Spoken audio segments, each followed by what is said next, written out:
Perdón. Ahora sí está. Ya. Lamentablemente toda la parte del programa no la grabé. Les pido disculpas. Pero ahora que vamos a tomar algunas decisiones me parece súper relevante que esté grabando.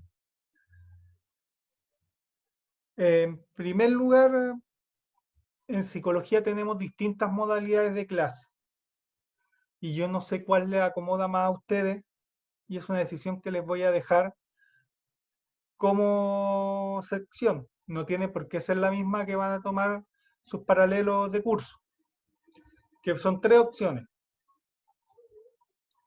Clases presenciales con las 3 horas acá en video cada 15 días, las 3 horas cronológicas de clase todas las semanas, o 1 hora y media, un poquito menos, todas las semanas de clase.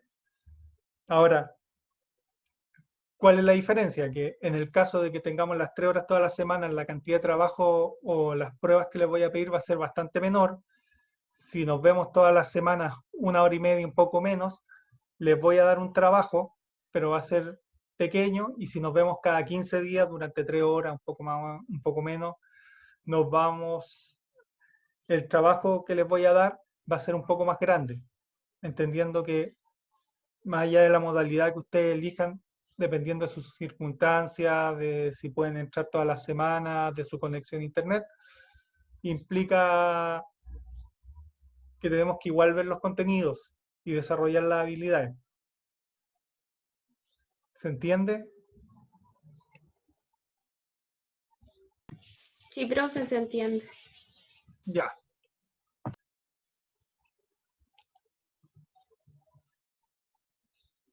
Y claro, y dependiendo de la modalidad de trabajo, es la evaluación. Un ejemplo, eh, en un ramo de psicología que hago, que es diagnóstico y evaluación, nosotros hacemos una clase presencial cada 15 días, pero se le entrega un trabajo, un texto obligatorio y un trabajo todas las semanas. Y la suma de esos trabajos va a ser una nota. En otro ramo que hago, que es investigación acción participativa, hago clases todas las semanas y a partir del contenido de esa clase se hace un trabajo, pero los trabajos son grupales y no individuales y son más cortos. Entonces, dependiendo de la cantidad de horas que nos veamos, también va a ser la cantidad de carga que les dé después. ¿Ustedes creen que ahora se podrían poner de acuerdo o prefieren tomar esa decisión después de la clase entre todos ustedes y avisarme a mí? Profe, yo me enredé. ¿Por qué dice cada 15 días? No, lo que pasa es que en la universidad nos han dado distintos parámetros de cuándo hacer clase. Por ejemplo, en psicología, propiamente tal, nos dieron, nos pidieron que hiciéramos clases cada 15 días porque los estudiantes tenían problemas de conexión. Pero eso implica que en los otros 15 días, que en la semana entre medio, nosotros mandamos un video y un trabajo para la casa. ¿Se entiende? ¿Aló? Sí, ahí entendí. Ya. O sea, no es que no haya clases, sino que una clase es en video de 1 hora donde yo explico todo el tema, toda la materia, y la otra clase es donde se responde preguntas y se ven todas las dificultades que hayan aparecido en esa clase en video. Esa es una forma. La otra es la más tradicional, tener las 3 horas de clase todas las semanas. Y la otra, porque hay muchos estudiantes que me dicen que tienen problemas para mantenerse las 3 horas de clases conectados por problemas de internet, algunos utilizan su celular y básicamente creo que 1 hora de Zoom es como 1 giga de datos, eso me han explicado por lo menos. Tener solo un bloque de clases que es más o menos 1 hora y media, 1 hora 20, y el otro bloque que se realiza un pequeño trabajo en relación a la clase. Por eso les preguntaba a ustedes qué les convenía a ustedes como curso.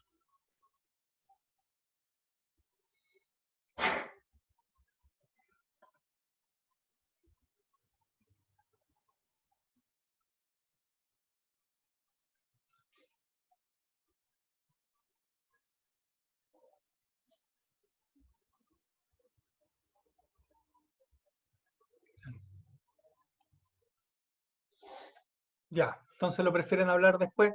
Lo plan... Gracias, Nicolás. Gracias, Lira. Gracias, Damaris. Lo planteo básicamente por el tipo de evaluación, porque si nos vamos a ver todas las semanas durante 3 horas, es más fácil hacer evaluaciones o presentaciones, por así decirlo, dar tiempo para que ustedes hagan presentaciones durante la clase. Si no nos vamos a ver tan seguido, tengo que buscar otro tipo de evaluación más tradicional, trabajos para la casa y cosas así. Perfecto, entonces se pondrían de acuerdo después de la clase.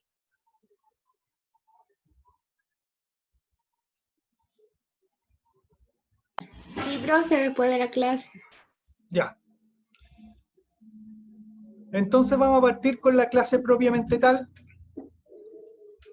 Antes de comenzar, ¿alguna duda, consulta o dificultad con el tema del programa?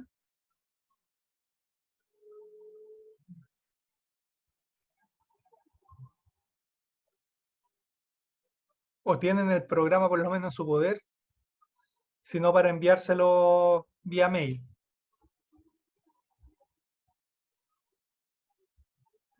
Yo creo que es mejor que nos envíe el programa por correo, Ya, por perfecto. favor. No, acá no sé. Profe, Creo que- por e-aula no lo puede subir. ¿Cómo? Por e-aula no lo puede subir. ¿Sabes que intenté usar el aula virtual? Pero no, soy No un le poco... resulta. No, de hecho, no pude copiar el link de Zoom. No me deja copiar y pegar. Tuve que Ah, escribir, ya. tuve que escribirlo literalmente. Así de, voy a intentar hacerlo por el aula, si no se los mando por un mail. Sí, porque la mayoría de los profes lo suben como en la bienvenida al programa de la asignatura. Ya, perfecto. Entonces lo voy a intentar hacer cuando terminemos la clase. ¿Ya?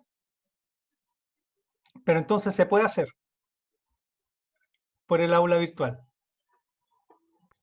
Tengo que Sí. aprender cómo hacerlo. Ya. Como dije, me costó mucho entrar. De hecho, entré recién este lunes.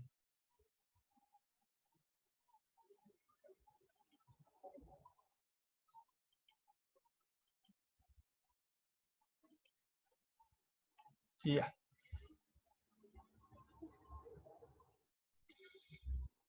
Como decía el programa, tengo que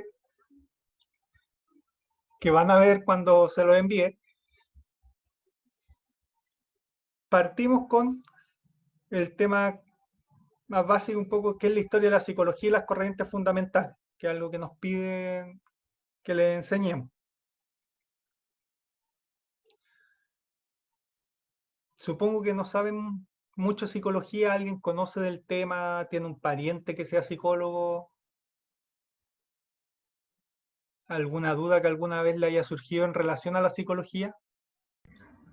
Yo en el liceo estaba en un curso humanista psicólogo, pero no sé qué tanto vamos a ver de la materia como en general, Ya. porque esto igual tiene que estar dirigido a la carrera, Ya obvio. tomamos varios. Mm, Aquí. exacto.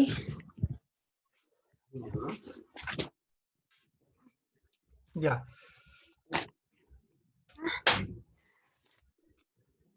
Vamos a partir.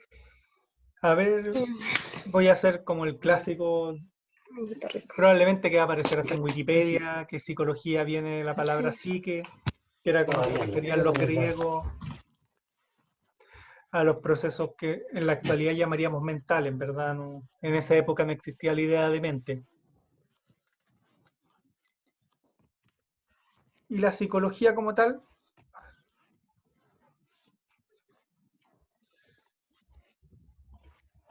ah, anterior, perdón. La psicología, por tanto, tiene una historia bastante larga, que no la vamos a ver cómo fue los griegos, después los romanos. No lo, esa parte no es tan relevante, pero vamos a llegar hasta el siglo XIX, cuando la psicología quiere transformarse en una ciencia social.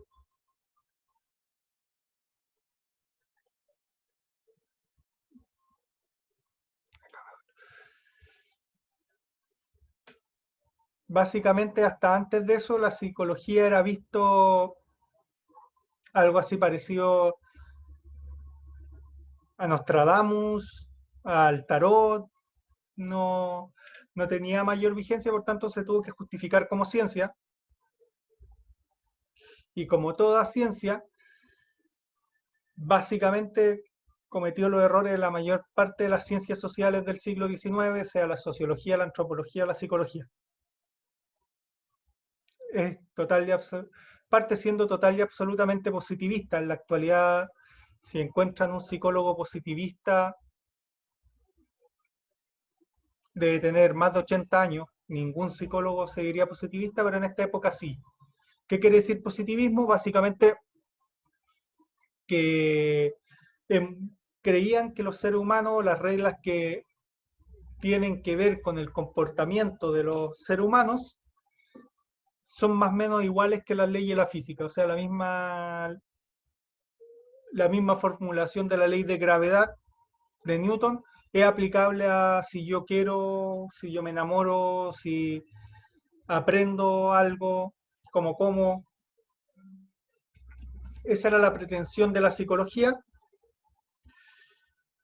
y básicamente empieza a olvidar o dejar de lado los fundamentos filosóficos, o sea, como que la psicología quiso alejarse lo más posible de la filosofía. Hasta antes de eso, el mayor desarrollo de la psicología tenía que ver con la fenomenología. Para hacerlo bastante corto y conciso, la fenomenología era la corriente principal en la psiquiatría cuando no había fármacos ni había otro tipo de terapia, y lo que buscaba era entender qué pasaba dentro de las personas, por así decirlo, que había algo dentro de las personas que explicaba su comportamiento. Entonces, la primera psicología básicamente se desarrolla o parte o comienza como si fuera lo que en la actualidad conocemos neurología, pero era más básico que eso.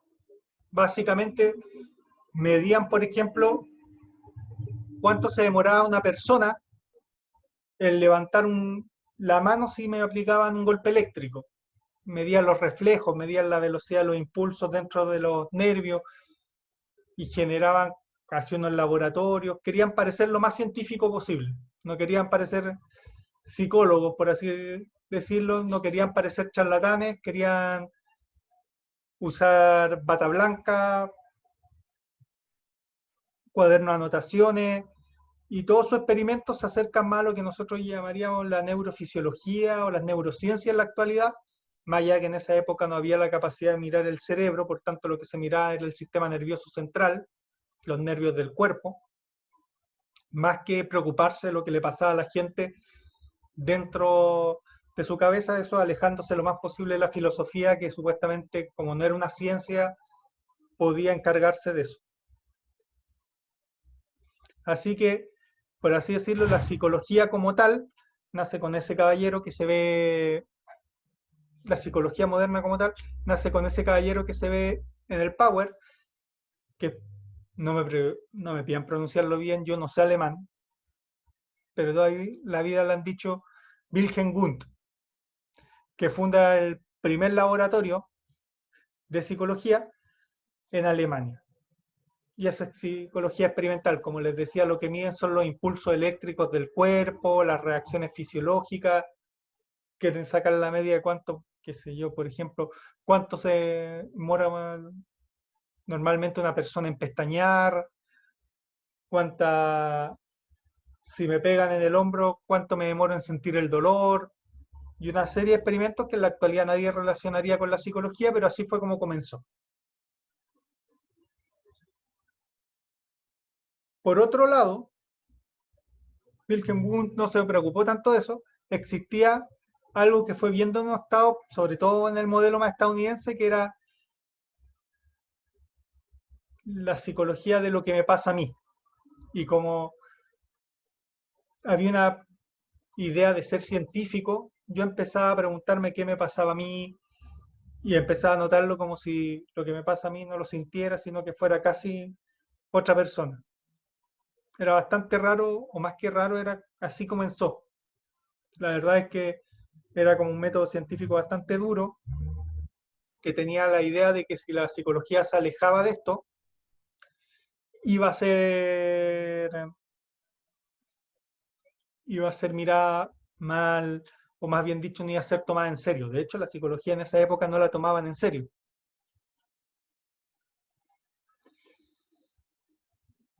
Y esto produjo, o más bien hizo que todos los psicólogos que supuestamente eran respetables se adhirieran a estas cuatro ideas. Artificiosidad, que básicamente es lo que nosotros llamaríamos generar un experimento puro y duro, en el cual las personas pudiese experimentar ciertas sensaciones, ciertas cosas que le pasan a las personas, controlando la mayor cantidad de variables posible. Entonces, si yo observaba a las personas en su mundo natural,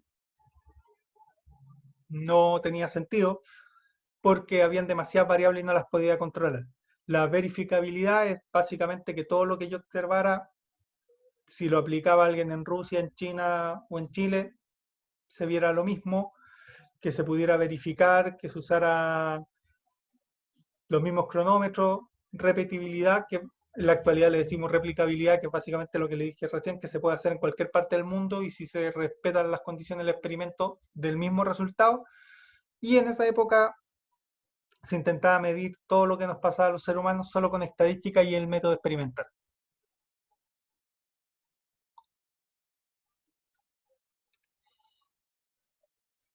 Hasta ahí. ¿Alguna pregunta, consulta?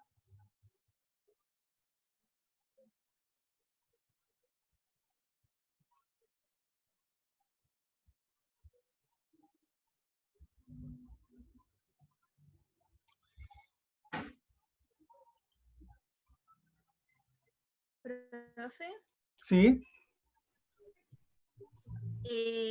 lo de las personas que mencionó, ¿habría que aprendernos los nombres o solamente el apellido? No, no, no, es una referencia. De hecho, Ah, vale. ahora parte más o menos la parte en que sí les voy a pedir más atención, más allá del autor. Sí. Ah, Eh, ya, ok. es la importancia de lo que pasó. De hecho, para la primera clase, con la profesora Lilian, que le hacía el otro paralelo, pero lamentablemente no pudo seguir haciendo la clase y por tanto yo me hago cargo de los dos paralelos. Teníamos que ver el tema de la ética dentro del trabajo de la psicología y que hasta el día de hoy se, los resultados de esta etapa de la psicología nos afectan y en el caso de los nutricionistas tiene mucho sentido, afectan el trabajo hasta el día de hoy. Miren, hay 4 experimentos, creo que les puedo mandar los links por el chat, si me dan un segundo.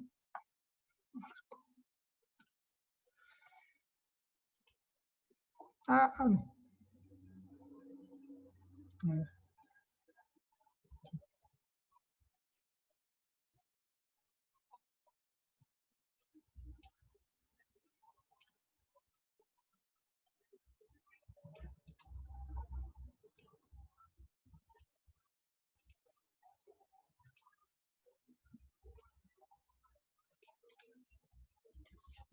Perfecto.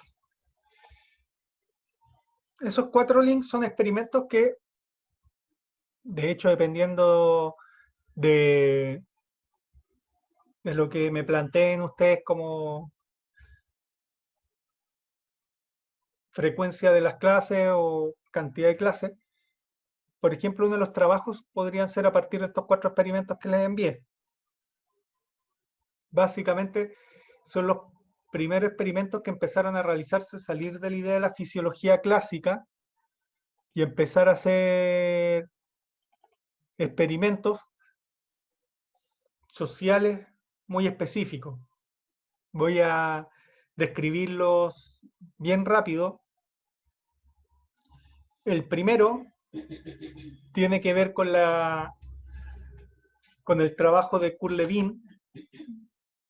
No se preocupen, no anoten los nombres, porque de hecho después en los videos aparecen con claridad lo que hicieron. Pero Kurt Lewin básicamente en la pregunta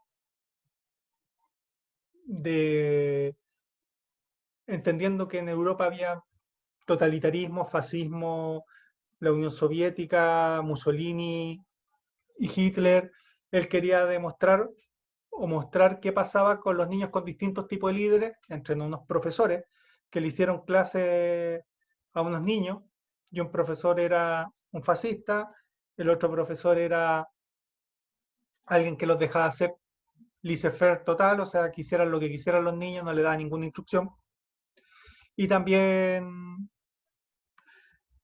había un profesor que es lo que en la actualidad nosotros llamaríamos un facilitador, que de hecho es la idea que buscamos en la actualidad, que cualquier taller que se haga, en la psicología, por ejemplo, autoestima, o en el caso de la nutrición, de hábitos de vida saludables, es el tipo de persona que queremos que haga esos talleres. Biel en el 1939 descubre que cuando hay una persona que él lo describió como un líder democrático, pero que nosotros en un idioma más actual llamaríamos un facilitador, los niños trabajan más, aprenden más, son capaces de darse elogio entre ellos. En cambio, si tenían un líder fascista que le decía todo lo que hacer, todo lo que pensar, los niños apenas se daban vuelta, peleaban y solo trabajaban cuando estaba la persona que los vigilaba. Y en el caso del laissez-faire, dejarlo hacer, los niños en verdad como no tenían ninguna instrucción y nadie les decía nada, no aprendían mucho y no trabajaban. Ese fue uno de los experimentos más clásicos de la psicología.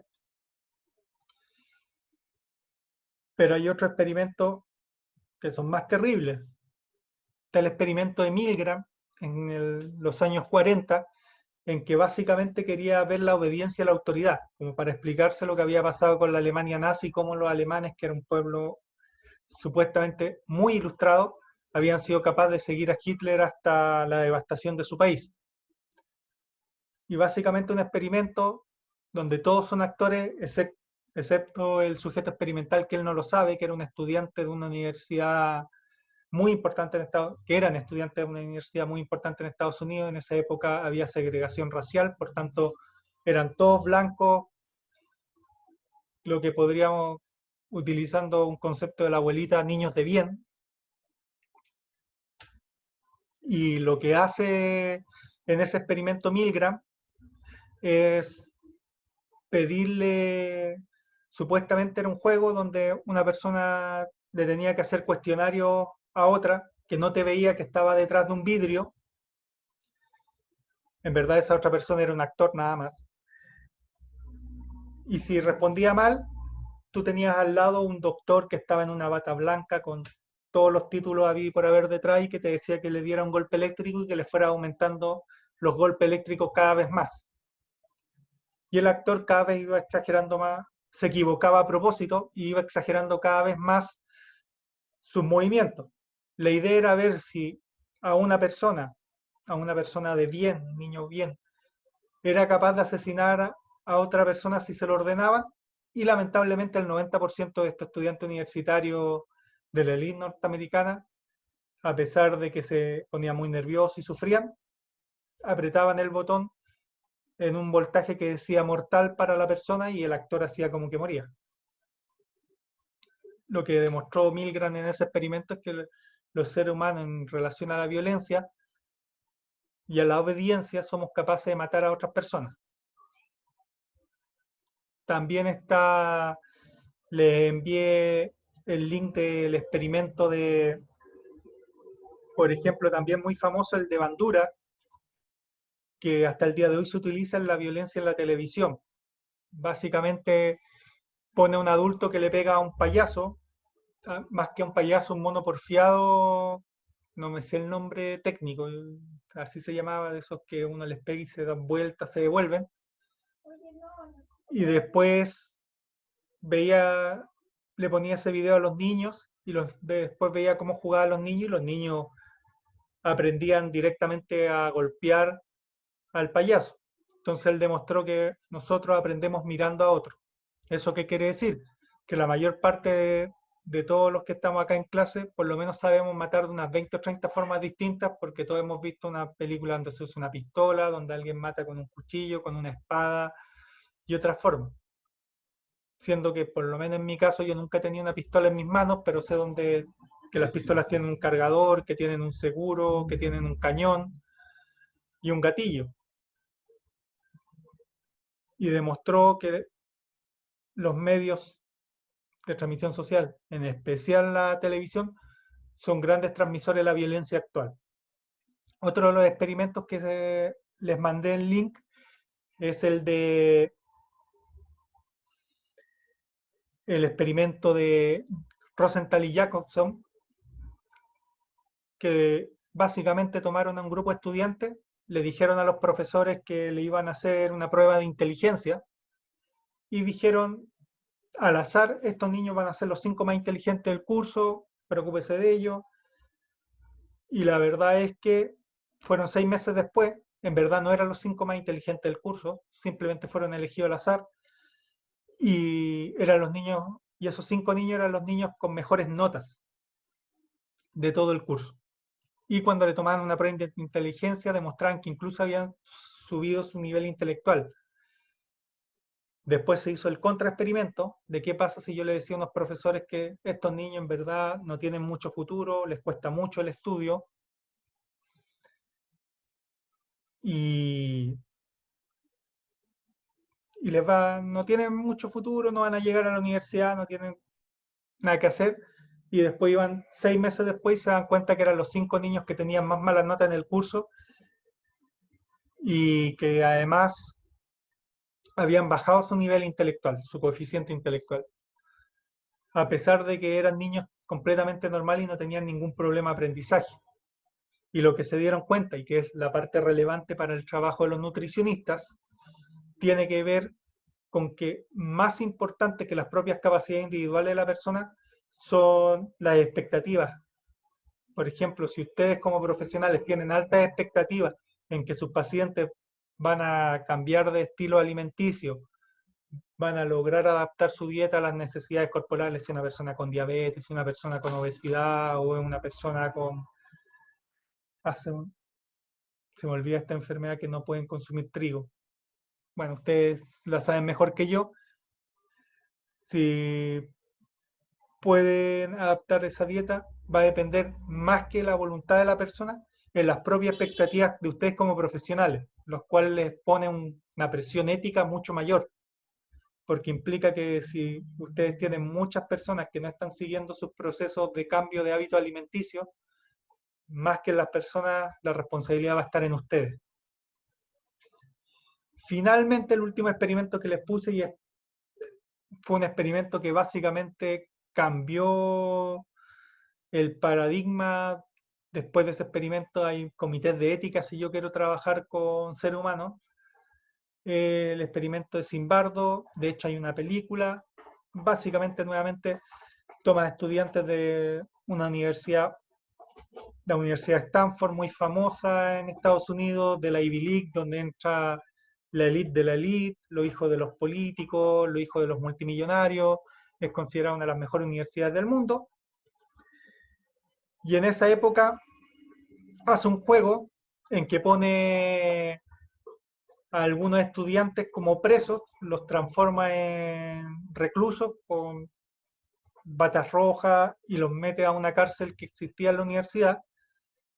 Y a otros estudiantes que eran normales también, no tenían ningún problema, no tenían ninguna psicopatía conocida, los pone guardias. Era un experimento que iba a durar un mes, a las 2 semanas los tuvo que suspender porque los guardias ya estaban generando procesos de maltrato y humillación tan graves que rompían todos los códigos éticos habidos y por haber. De hecho, el mismo Zimbardo no se dio cuenta y tuvieron que venir estudiantes de él a decirle, sabe que se le pasó la mano. Lo que demuestra, o lo que se demostró después de ese experimento, es que por un lado, más para el área de la psicología, hay una ideología legitimadora de la violencia, pero más relacionado con su trabajo como nutricionista es que su rol de poder es muy importante, es muy relevante, porque cuando ustedes le digan a una persona que tiene que cambiar los hábitos alimenticios, no se lo está diciendo el hermano, no se lo está diciendo el primo, se lo está diciendo alguien que sabe y que tiene la autoridad. Por tanto, sus palabras pueden implicar cambios de vida muy importantes en las personas, pero eso les da un poder, y por eso era el lugar de lo ético en relación a los experimentos sociales. Hasta aquí. Voy muy rápido, van bien. ¿Me han podido seguir el hilo de la clase?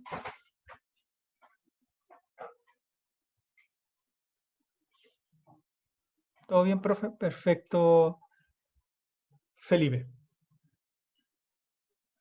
Ya. Agradezco la retroalimentación, Felipe y Alison, porque tengo el problema de que yo en general me entiendo muy bien yo, pero tengo que buscar que ustedes me entiendan. Profe, ¿Sí? con respecto a lo que dijo últimamente, se me vino un ejemplo muy estúpido, pero es como para entender más el concepto Sí. sobre la violencia. Y es que sería como la Harley Quinn y el Joker. O No sea, sé si ha visto la película. sí, no, a ver, lo que pasa es que psicología tiene muchas más teorías, pero utilizando a Bandura, por ejemplo, Sí, él plantea que nosotros, de hecho, en la actualidad nosotros utilizamos mucho la teoría de Bandura en educación. Voy a dar un ejemplo. Si un niño, nosotros, lo primero que hacen los profesores cuando son chiquititos los niños es enseñarle que tienen que pedir la palabra levantando la mano. Es lo primero. Y cuando un niño levanta la mano, le dan la palabra. Cuando alguien quiere hablar y no ha levantado la mano, el profesor le dice levanta la mano. Lo que está haciendo se llama modelaje. Y eso fue lo que descubrió Bandura. El tema es que en relación a la violencia, por ejemplo, lo que diría Bandura es que toda película violenta exhibida a los seres humanos, no solo a los niños, sino a los seres humanos, nos enseña distintas formas de matar. Y nos enseña además justificaciones de hacer lo que uno, ese tipo de conducta. O sea, Harley Quinn y el Joker, por ejemplo, tienen una relación que, si yo hiciera un análisis más desde el feminismo, tóxica. O sea, es violentísimo el Joker con Harley Quinn. De hecho, la convierte, por así decirlo. Es una relación claro, violenta, por de eso mismo dependencia. trata de razonarlo. ¿Cómo? Por eso mismo trata de razonarlo. Sí.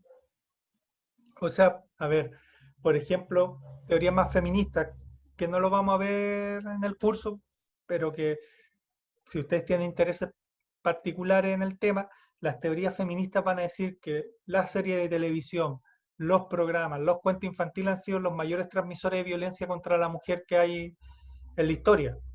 O sea, la idea de la mujer que es una princesa que espera al príncipe azul ha sido replicada hasta la saciedad en todos los formatos habidos y por haber. De hecho, otra idea que es muy potente, que también ha sido replicada hasta la saciedad, es la idea de la mujer pobre que se enamora de un tipo rico que la saca a la pobreza y la hace una reina. Y eso es parte de casi todas las comedias o telenovelas habidas y por haber. Entonces, en teoría más feminista y en teorías más postmodernas, lo que te van a decir es que la televisión y los medios de comunicación son transmisores de la cultura dominante, más allá de que la cultura dominante sea agresiva, sea violenta. Y de hecho eso parte desde los estudios de Goebbels, que fue el propagandista de la Alemania nazi. Exacto, también robó el estereotipo y tantas otras cosas. Muy bien, Felipe, gracias por participar. Ya.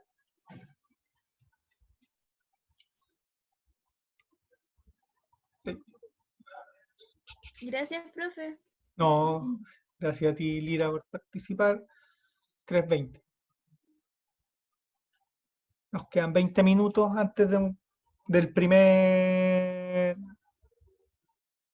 descanso. Chiquillos, les propongo, porque ahora vamos a partir viendo las 3 corrientes o 4 corrientes de la psicología más actual. Entonces, lo que les voy a pedir, prefiero hacer la pausa ahora para después seguir la clase, porque no quiero explicar una y después quedarme a mitad de la segunda. ¿Les parece? Sí, profe. ¿Nos tendríamos que conectar al mismo link? O sea, pueden dejarlo conectado, no sé cómo es la situación. Si no, al mismo link, yo voy a dejar abierto esto. Tengo la suerte de tener una cuenta premium, así que puede quedarse todo el rato esto abierto. Y ustedes vuelven a entrar al link y vuelven a la reunión. ¿Cuánto necesitan de recreo? Desde la honestidad, de descanso.